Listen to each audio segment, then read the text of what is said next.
지난 주일에는 바른 기도라는 제목으로 5절로 8절을 보았습니다. 하나님의 자녀된 우리들에게 기도하는 것은 영적 호흡과 같은 것으로 너무나도 중요한 일입니다. 해도 되고 안 해도 되는 그런 문제가 아니라 반드시 해야만 되는 정말로 필수적인 일인 것입니다. 그런데 예수님은 기도하는 일에도 외식이 있다 말씀하셨습니다. 겉으로는 하나님께 기도한다고 하는데 하나님은 의식하지 못하고 단지 눈에 보이는 사람만 의식하고 사람에게 보이려고 하는 기도가 있는 것입니다. 또 하나님께 기도한다고 하면서 하나님과 실제 교통하는 것이 아니라 그저 자기 혼자 중얼거리는 자기 독백의 기도도 있는 것입니다. 그래서 예수님은 바른 기도가 어떤 기도인지 말씀해 주셨는데 먼저는 골방 기도에 대해서 말씀해 주셨습니다. 골방은 고요한 장소입니다. 하나님을 홀로 대면하는 장소입니다. 우리는 골방을 찾아서 골방으로 들어가 문을 닫고 하나님을 홀로 대면하여 기도해야 되는 것입니다.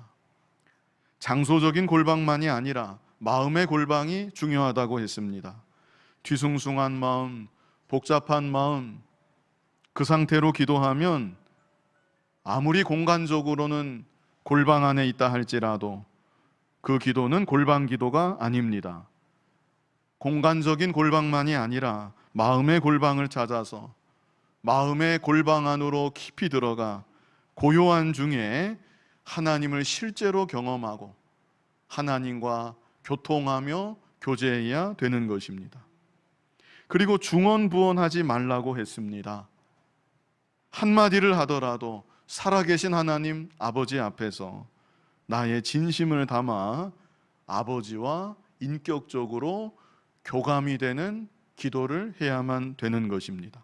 그래서 우리의 기도는 골방에 들어가서 살아계신 하나님을 홀로 대면해야 되는 것이고 또 아버지와 자식이 대화하는 것처럼 아버지 앞에서 중언부언하는 아들은 없습니다.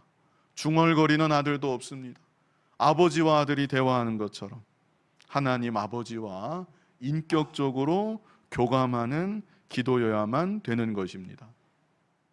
이어지는 9절로 15절에서는 그렇다면 구체적으로 어떤 내용으로 기도해야 되는가, 기도의 내용에 대해서 말씀해 주시는 것입니다. 주기도라고 널리 알려져 있는 기도인데요, 더 정확하게 표현하면 주님이 가르쳐 주신 기도입니다. 이 주기도에는 주님이 결코 하지 않으셨을 기도도 이 안에 포함되어 있습니다. 자, 12절 후반절을 보시면 12절 후반절에 어떤 내용이 있습니까? 우리 죄를 사하여 주시옵고. 우리 주님은 죄가 없으신 주님이십니다. 한 번도 죄를 짓지 아니하신 주님이십니다. 그러므로 주님께서 이렇게 기도하셨을 리가 없는 것이죠. 주기도는 다만 우리에게 너희는 이렇게 기도하라 가르쳐 주신 기도라는 것, 우리가 이것을 잘 이해해야 되겠고요. 또 주기도를 전체적으로 보실 때 반드시 기억해야만 되는 중요한 것이 있는데 그것은 하나님께 대한 간구가 내 자신에 대한 간구보다 먼저 나온다는 것입니다. 하나님께 대한 간구가 먼저 나온다. 자, 9절을 한번 보십시오. 그러므로 너희는 이렇게 기도하라. 하늘에 계신 우리 아버지여, 이름이 거룩히 여김을 받으시오며. 하나님의 이름을 위하여서 제일 먼저 기도하고 있습니다. 그리고 10절에는 나라가 임하시오며, 하나님의 나라가 임하게 해달라고 하나님의 나라를 위해서 기도하고 있습니다. 계속 이어서 뜻이 하늘에서 이루어진 것 같이 땅에서도 이루어지이다. 하나님의 뜻을 위해서 기도하고 있습니다. 그렇게 기도하고 난 다음에 비로소 11절에 와서 오늘 우리에게 일용할 양식을 주시옵고. 이제 지나가면서 앞으로 말씀을 드리겠지만 사실 이 구절도 육신의 양식을 구하는 기도는 아닙니다. 육신의 필요를 채워달라고 하는 기도가 아니라는 것입니다. 아무튼 중요한 것은 예수님께서 우리들에게 기도에 대해서 친히 가르쳐 주실 때 하나님의 이름을 위해서, 하나님의 나라를 위해서, 하나님의 뜻을 위해서 먼저 기도해라. 그리고 그 다음에 자신에 대해서, 그것도 육신의 필요가 아니라 영적인 문제를 가지고 기도할 것을 가르쳐 주셨던 것입니다. 나의 소원을 이루어 달라고, 내 소원을 좀 이루어 달라고 간구하는 것, 그것이 기도라고 흔히 생각할 수 있는데, 물론 그것도 기도입니다. 우리가 아버지께 무엇이나 다 죄된 것이 아니라면 구할 수 있겠지만 사실 기도의 근본적인 목적, 가장 중요한 목적은 하나님의 영광을 위하는 것입니다. 기도는 하나님의 영광을 위하는 것이고 하나님의 뜻을 위하는 것입니다. 우리는 기도를 통하여서 하나님께 영광을 돌리는 것이고, 기도를 통하여서 하나님의 뜻을 찾고 하나님의 뜻을 분별하는 것이고, 기도를 통하여서 하나님의 뜻만이 온전히 이루어지기를, 하나님의 뜻만이 이 땅에 이루어지기를, 하나님의 뜻만이 내 삶 가운데 이루어지기를, 내가 하나님의 뜻대로만 순종하며 살아가기를, 그렇게 기도해야 되는 것입니다. 이제 오늘은 제일 첫 번째 소절인데요, 하늘에 계신 우리 아버지여, 우리 이에 대해서 이 시간 같이 보려고 합니다. 자, 먼저는 하늘에 계신, 자, 이 구절은 우리의 기도를 받으시는 하나님이 어떤 하나님이신가, 여기에 대해서 우리로 하여금 생각하게 하는 것입니다. 우리 하나님은 하늘에 계신 하나님이시다. 그런데 하나님은 사실 하늘에만 계시지 않습니다. 우리 하나님은 어디에나 안 계신 곳이 없으신 하나님이십니다. 지금 이 순간 이 자리에 함께 하사 하나님이 우리의 예배를 받아주고 계시고, 그뿐 아니라 하나님은 신령과 진정으로 예배하는 곳곳마다 그 자리에 함께 하시는 하나님이십니다. 우리나라만이 아닙니다. 지금도 북한의 지하교회 성도들과 하나님이 함께하고 계시고, 태평양을 건너서 미국의 교회들과도 함께하고 계시고, 전 세계 어디에나 안 계신 곳이 없으신 하나님이십니다. 우리 하나님은 우주 만물에 충만하신 하나님이시고 어디에나 안 계신 곳이 없으신 하나님이시다. 그런데 여기에서 기도의 첫 소절에 하늘에 계신 하는 것은 하나님은 지극히 높으신 하나님이시다, 이것을 우리에게 알게 하는 것입니다. 하나님은 어떤 하나님이시라고요? 지극히 높으신 하나님이시다. 그리고 하나님은 이 세상과는 초월하신 거룩하신 하나님이시다. 구별된 거룩하신 하나님이시다. 그리고 하나님은 높은 보좌에서 만물을 다스리고 계시는 전능하신 하나님이시다.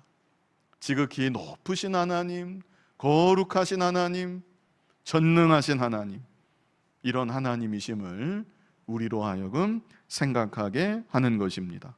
우리 전도서 5장 2절 같이 한번 읽어보겠습니다. 같이 읽겠습니다. 너는 하나님 앞에서 함부로 입을 열지 말며 급한 마음으로 말을 내지 말라. 하나님은 하늘에 계시고 너는 땅에 있음이니라. 그런즉 마땅히 말을 적게 할 것이라. 아멘. 하나님은 어디에 계시대요? 하늘에 계시고 너는 땅에 있음이니라. 지극히 높으신 하나님, 나와는 구별되는 거룩하신 하나님, 그런 하나님이신 줄 알고 하나님 앞에서 경거망동하게 함부로 입을 열지 말라는 것입니다. 제가 언젠가 기독교 방송에서 이런 말을 얼핏 들은 적이 있습니다. 어떤 성도가 교회에 와서 기도하는데 한동안 교회에 나오지 않다가 오랜만에 나와서 하나님께 이렇게 기도를 했다는 것입니다. 아빠, 나 왔어. 아빠 오랜만이야. 이렇게 기도를 했다는 것을 제가 언젠가 방송에서 들었습니다. 물론 로마서 8장 15절을 보면 이런 구절이 있죠. 로마서 8장 15절에 너희는 다시 무서워하는 종의 영을 받지 아니하고 양자의 영을 받았으므로 우리가 아빠, 아버지라고 부르짖느니라. 이런 말씀이 분명히 있습니다. 그런데 이것은 우리가 본능적으로 하나님을 향해서 아빠, 아버지라고 부를 수 있게 되었다는 뜻입니다. 우리 안에는 양자의 영이 있기 때문에, 우리의 아들됨은 이론이 아니라 실제이기 때문에 하나님을 향해 아빠, 아버지 이렇게 부를 수 있게 되었다. 그것을 의미하는 것입니다. 그러므로 이 말씀이 우리가 하나님을 대할 때 아무런 격식도 없이 정말 편안하게 그리고 쉽게 대하여도 된다는 그런 의미의 말씀은 아니라는 것이죠. 하나님은 우리의 아버지이시지만 전도서 5장 2절에서 우리가 방금 전에 보았던 대로, 그리고 주께서 우리에게 가르쳐 주신 주기도 첫 소절에 있는 대로 우리 하나님은 하늘에 계신 하나님이십니다. 우리가 결코 가볍게 대할 수 없는 지극히 높으신 하나님, 거룩하신 하나님, 전능하신 하나님이신 것입니다. 그래서 제가 실제로 예를 들면 하나님을 정말로 가까이에서 경험했던 믿음의 사람들, 그들의 공통점이 신구약 성경을 막론하고 하나님을 정말로 가까이에서 경험했던 믿음의 사람들, 그들에게 나타난 공통점이 하나님 앞에서 죽은 듯이 엎드러졌다는 것입니다. 우리 아빠다 그런 게 아니라 하나님 아버지 앞에서 죽은 듯이 엎드러졌다. 이것이 하나님을 정말로 경험했던 사람들의 공통적인 모습이었습니다. 다니엘이 있습니다. 다니엘은 바벨론 이방 나라에서 하나님과 늘 동행하며 하나님과 늘 교통하며 경건하게 살아갔던 믿음의 사람입니다. 그런데 그런 다니엘이 하나님을 더 깊이 실제로 경험하게 되었을 때 다니엘에게 어떤 모습이 나타났는가? 우리 다니엘 8장 17절 같이 한번 읽어보겠습니다. 그가 내가 선 곳으로 나왔는데 그가 나올 때 내가 두려워서 얼굴을 땅에 대고 엎드리매 그가 내게 이르되 인자야 깨달아 알라 이 환상은 정한 때 끝에 관한 것이니라. 여기 그랬죠. 그가 내가 선 곳으로 나왔는데 그가 나올 때 참 두근거리는 일이죠. 하나님의 영광을 경험하게 되는 것인데요, 그럴 때 내가 두려워서 얼굴을 땅에 대고 엎드렸다. 그런데 이것이 다니엘에게만 나타나는 현상은 아니었습니다. 이사야 선지자도 성전에서 간절히 기도하는 중에 높이 들린 보좌 위에 앉아 계신 하나님의 영광을 경험하게 되었습니다. 하나님의 영광을 경험하게 될 때 이사야 선지자가 너무나 황홀하다 그렇게 외쳤던 것이 아니라 뭐라고 외쳤는가? 이사야 6장 5절, 여기 보시면 뭐라고 외쳤습니까? 그때 내가 말하되 뭐라고 했어요? 화로다 나여 망하게 되었도다. 거룩하신 하나님의 영광을 경험할 때 그 자리에서 화로다 나여 망하게 되었도다. 나는 입술이 부정한 사람이요 나는 입술이 부정한 백성 중에 거하면서 만군의 여호와의 신 왕을 배웠습니다. 하나님의 거룩하심 앞에 자신의 죄악이 낱낱이 드러나서 그 영광 앞에 화로다 나여 망하게 되었도다. 이사야 선지자가 이렇게 고백하였던 것입니다. 신약 성경도 마찬가지입니다. 신약 성경에서 사도 바울 다메섹 도상에서 부활하신 예수님을 경험하게 되었습니다. 그럴 때 사도 바울도 그 자리에서 엎드러졌다고 성경은 말씀하고 있습니다. 사도 바울은 그 전에 예수님 믿지 않고 핍박했으니까 그런 거 아닙니까? 그러실지 모르는데 아닙니다. 사도 요한은 어떤 제자입니까? 부활하신 예수님을 직접 만났던 제자이고 예수님 공생의 기간에 예수님 품에 늘 안겨있던 제자가 사도 요한이었습니다. 그런데 그런 사도 요한이 밤모섬에서 영광 중에 계신 주님을 직접 경험하게 되었을 때, 우리 주님 또 만났네 하면서 기뻐하는 것이 아니라 사도 요한도 마찬가지로 죽은 자와 같이 엎드러졌다. 성경은 그렇게 말씀하고 있습니다. 요한계시록 1장 17절인데요, 우리 같이 보겠습니다. 내가 볼 때에 그의 발 앞에 엎드러져 죽은 자 같이 되매 그가 오른손을 내게 얹고 이르시되 두려워하지 말라. 나는 처음이요 마지막이니. 그리고 제가 자주 인용하는 성경 구절이 있는데요, 천국에서 천상 예배의 모습, 영화된 성도들이, 우리 같은 죄악된 육신을 벗어놓고 영화된 성도들이 천상에서 하나님 보좌 앞에 하나님을 어떻게 예배하는가, 그 광경이 요한계시록 4장 끝부분에 있습니다. 우리 4장 10절 이 한 절만 같이 한번 읽어보겠습니다. 24장로들은 성도들의 대표입니다. 우리 요한계시록 4장 10절 같이 읽어보겠습니다. 24장로들이 보좌에 앉으신 이 앞에 엎드려 세세토록 살아계시는 이에게 경배하고 자기의 관을 보좌 앞에 드리며 이르되. 언제나 같습니다. 구약이나 신약이나 지상이나 천국이나 하나님의 영광을 경험할 때 그 앞에 엎드러질 수밖에 없는 것이죠. 하나님을 실제로 경험한 사람, 인격적으로 하나님과 깊이 교감하는 사람, 그렇기 때문에 하나님 앞에서 결코 경거망동할 수 없는 것입니다. 지존하신 하나님, 거룩하신 하나님, 이제도 높은 곳에서 만물을 다스리고 계시는 전능하신 하나님, 이런 하나님이심을 더욱 깊이 자각하는 것이고, 그래서 그 하나님 앞에 지극히 겸손한 모습으로, 경외하는 모습으로 하나님께 기도하고 하나님을 예배하게 되는 것입니다. 오늘날 우리들은 하나님을 그렇게까지 경험하지 못합니다. 혹 그런 사람이 한두 사람 있을지 모르지만 하나님을 그렇게까지 깊이는 경험하지 못한다. 그러다 보니까 그저 세상 풍조 따라, 내 육신의 감정 따라 하나님을 예배한다고 할 수 있겠는데, 우리는 이 천상에서 예배하는 모습, 성경에 기록된 이 말씀을 기억해야 되고, 또 예수님이 가르쳐 주신 주기도의 제일 처음 하늘에 계신 이 구절을 통하여서 우리 하나님이 어떤 하나님이신지 다시 한번 기억하고, 지극히 높으신 하나님, 거룩하신 하나님, 전능하신 하나님, 그 하나님 앞에서 겸손한 중심, 경외하는 중심이 되어 하나님께 기도하고 하나님을 예배해야 되는 것입니다. 자, 다음으로 하늘에 계신 그랬고요. 그 다음에는 우리 아버지여입니다. 하늘에 계신 우리 아버지여. 여기서 먼저 주목할 것은 나의 아버지여, 예수님이 그렇게 가르쳐 주지 아니하시고 우리 아버지여, 우리라고 가르쳐 주셨다는 것입니다.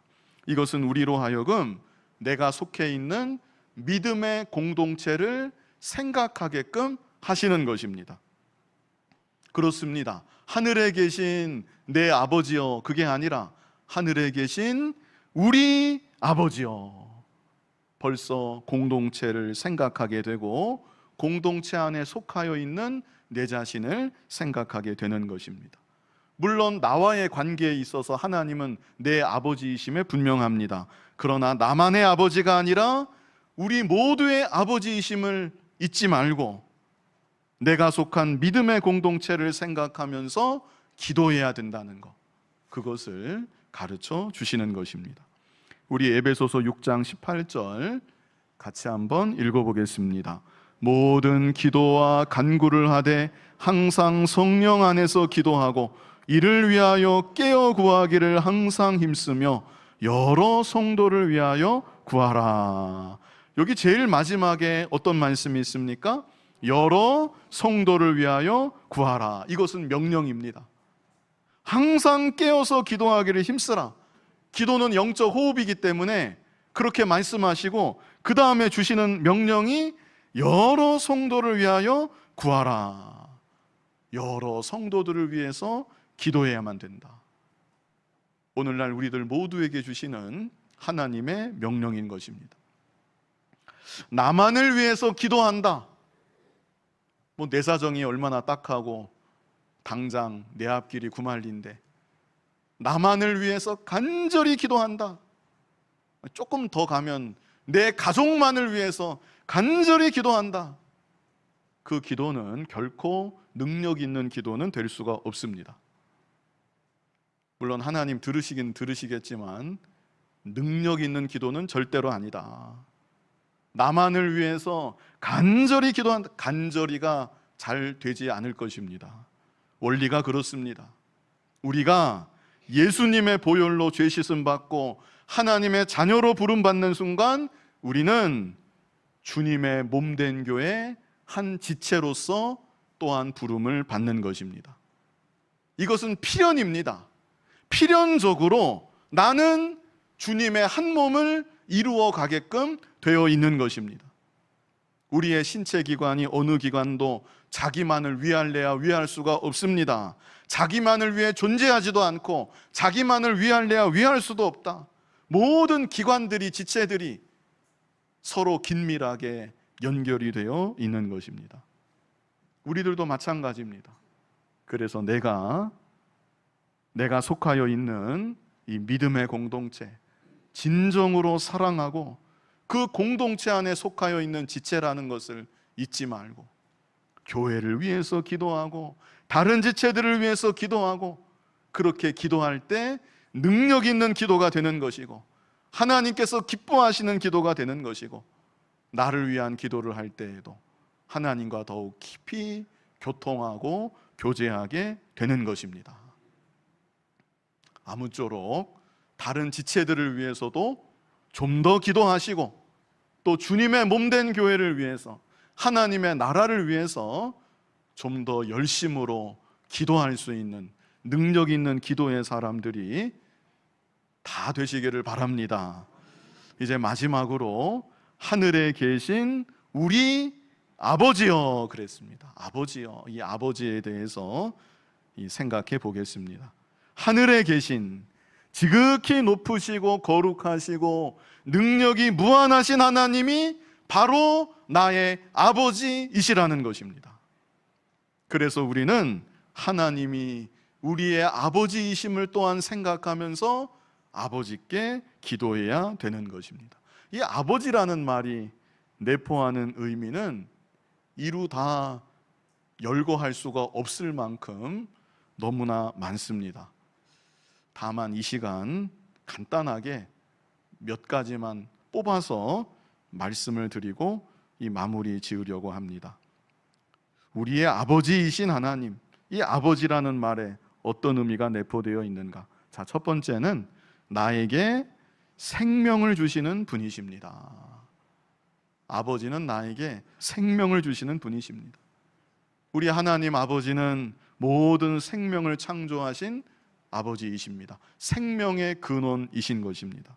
그런데 특별히 죽었던 우리의 영혼을 독생성자 예수 그리스도의 보혈로 구속해서 우리에게 새 생명을 주신, 영원한 새 생명을 주신 우리의 아버지이십니다. 우리는 하나님께 기도할 때마다 나에게 생명을 주신 하나님, 육신의 생명만이 아니라 하나님 은혜 가운데 예수님 믿어지게 하시고, 그래서 중생한 새 생명, 영원한 새 생명을 나에게 주신 아버지, 이 아버지이심을 생각하며 아버지께 감사하며 기도해야 되는 것입니다. 나에게 생명을 주시는 분이 아버지이시다.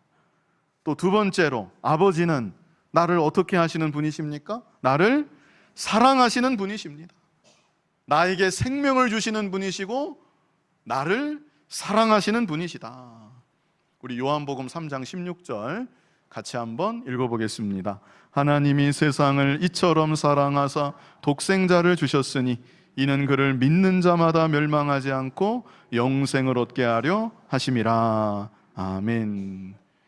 예, 순식간에 지나갔는데요, 앞에 있죠. 하나님이 세상을 이처럼 사랑하사, 정말로 사랑하셨다는 거죠. 여기서 세상은 이 세상 가운데 있었던 우리들 한 사람 한 사람을 가리키는 것입니다. 하나님께서 우리들을 정말로 사랑하여 주셨다. 그 증거가 무엇인가? 독생자 예수 그리스도를 이 땅에 보내주신 것.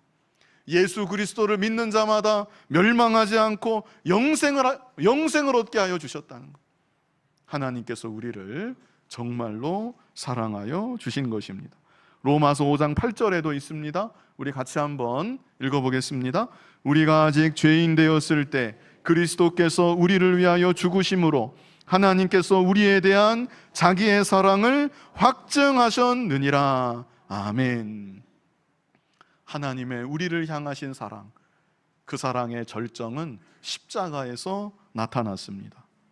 우리를 위해 독생자를 주시기까지 우리를 사랑하신 아버지 하나님이시고, 그 아버지 하나님께서 사랑하는 자녀된 우리들을 변함없이 무한하신 참사랑으로 영원토록 사랑하여 주시는 것입니다. 우리 이사야 46장 3절, 잘 아시는 구절이죠. 같이 읽어보겠습니다.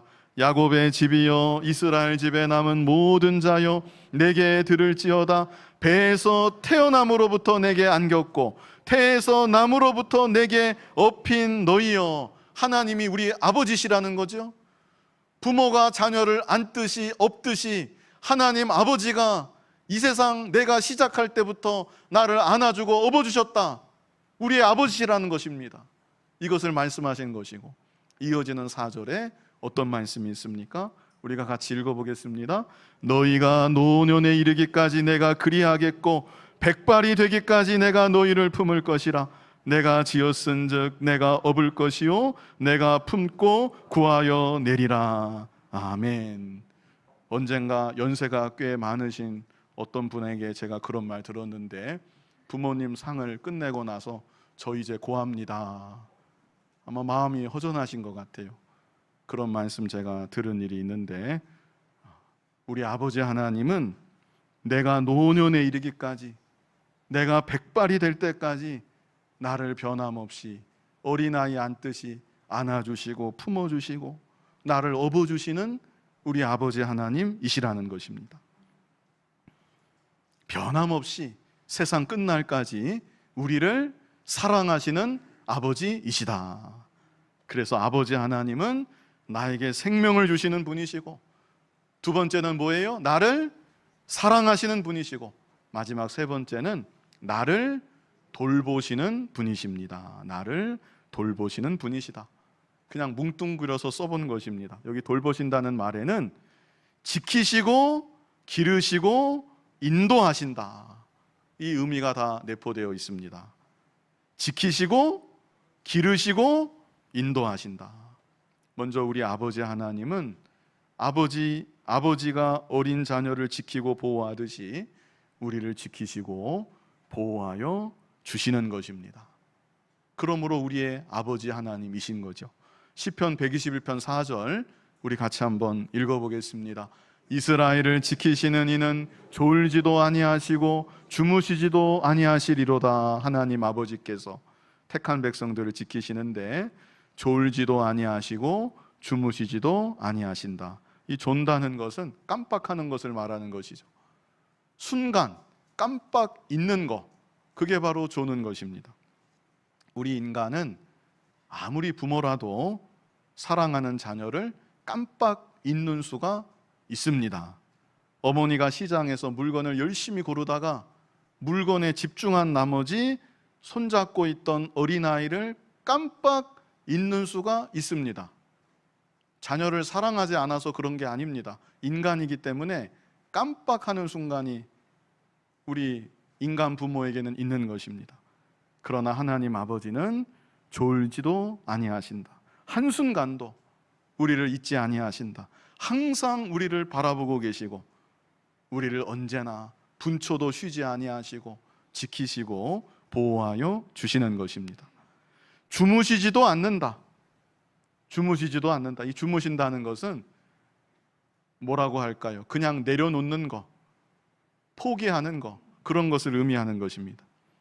쟤는 아니구나, 이제 더 이상 안 되겠구나, 그렇게 하나님은 결단코 우리를 내려놓는 법이 없으신 것입니다.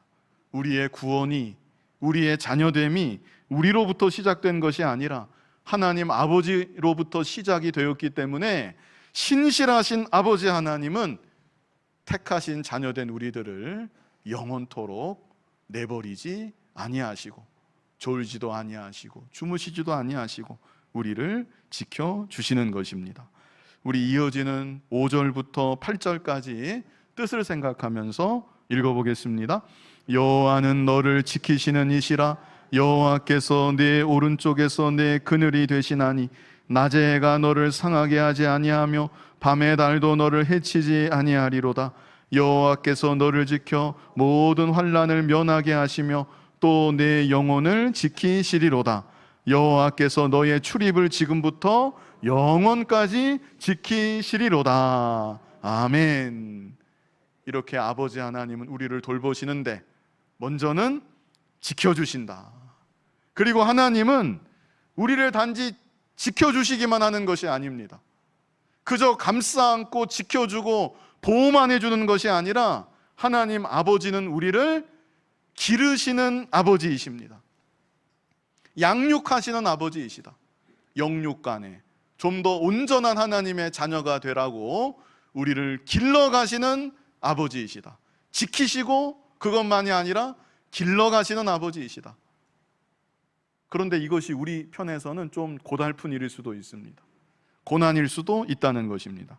우리 히브리서 12장 5절 같이 한번 읽어보겠습니다. 또 아들들에게 권하는 것 같이 너희에게 권면하신 말씀도 잊었도다. 일러스되 내 아들아 주의 징계하심을 경히 여기지 말며 그에게 꾸지람을 받을 때 낙심하지 말라. 내 아들아 그랬죠. 아버지 하나님이 내 아들아 주의 징계하심을 경히 여기지 말며 그에게 꾸지람을 받을 때 낙심하지 말라. 자, 6절에 뭐라고 했습니까? 같이 읽어보겠습니다. 주께서 그 사랑하시는 자를 징계하시고 그가 받아들이시는 아들마다 채찍질 하심이라 하였으니 사랑하는 자를 징계하시는 아버지 하나님, 받으시는 아들마다 채찍질 하시는 아버지 하나님. 7절 같이 읽어보겠습니다. 너희가 참음은 징계를 받기 위함이라 하나님이 아들과 같이 너희를 대우하시나니 어찌 아버지가 징계하지 않는 아들이 있으리요. 반드시 징계하신다는 겁니다. 아들이기 때문에, 하나님이 우리 아버지이기 때문에 내버려 두지 아니하신다. 잘못했는데도 내버려 두면 사생자라고 했습니다. 사생자니까 징계가 없다. 우리는 사랑하는 아들이기 때문에 하나님께서 채찍으로 때리신다, 꾸짖으신다, 징계하신다. 이렇게 우리를 길러가시는 아버지 하나님이십니다. 그리고 영육간에 필요한 모든 것을 공급하사 우리를 또한 길러가시는 아버지 하나님이십니다. 우리 히브리서 13장 5절 같이 한번 읽어보겠습니다. 돈을 사랑하지 말고 있는 바를 족한 줄로 알라. 그가 친히 말씀하시기를 내가 결코 너희를 버리지 아니하고 너희를 떠나지 아니하리라 하셨느니라. 아멘.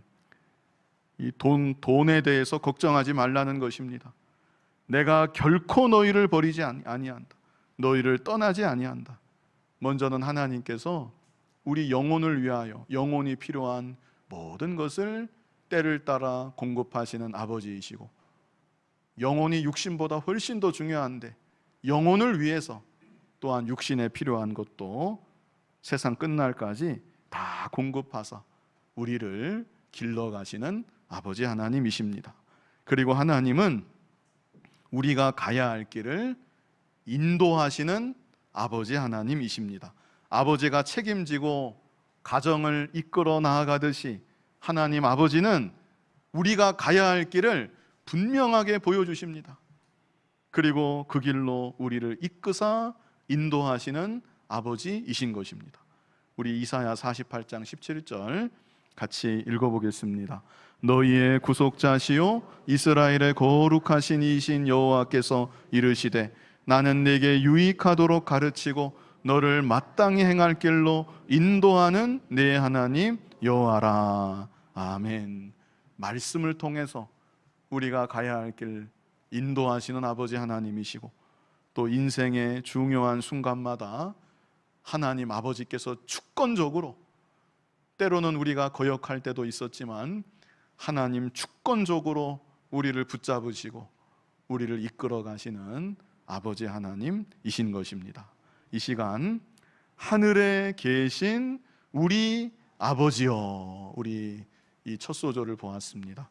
좀 의미를 좀 연상하면서 이 기도를 하면 좋겠습니다. 먼저는 하늘에 계신, 느낌이 오지요. 하늘에 계신, 지극히 높으시고 세상과는 구별된 거룩하시고 그 높은 보좌에서 만물을 다스리시는 전능하신 하나님, 우리가 이런 하나님이심을 좀 생각하면서 하늘에 계신, 이렇게 기도해야 되는 것이고요. 하늘에 계신 우리 아버지여, 믿음의 공동체입니다. 물론 나하고 하나님과의 관계도 있지만 그 개인적인 관계가 아니라 나라는 한 사람은 몸된 교회 지체로서 한 사람이다. 믿음의 공동체를 생각하고 공동체를 위해서 기도하며 우리가 아버지께 나아가야 되는 것이고요. 하늘에 계신 우리 아버지여, 하나님은 나의 아버지이시다. 생명을 주시는 아버지이시고 나를 사랑하시는 아버지이시고 나를 세상 끝날까지 돌보시는 아버지이시다. 하늘에 계신 우리 아버지께 날마다 기도하고, 그래서 아버지의 무한하신 사랑과 은총을 더욱 풍성히 누리며 살아가는 여러분이 다 되시기를 간절히 바랍니다. 거룩하신 아버지 하나님, 하늘에 계신 우리 아버지께 날마다 기도하는 우리들 모두가 되게 하여 주시옵소서. 예수님 이름으로 기도하옵나이다. 아멘.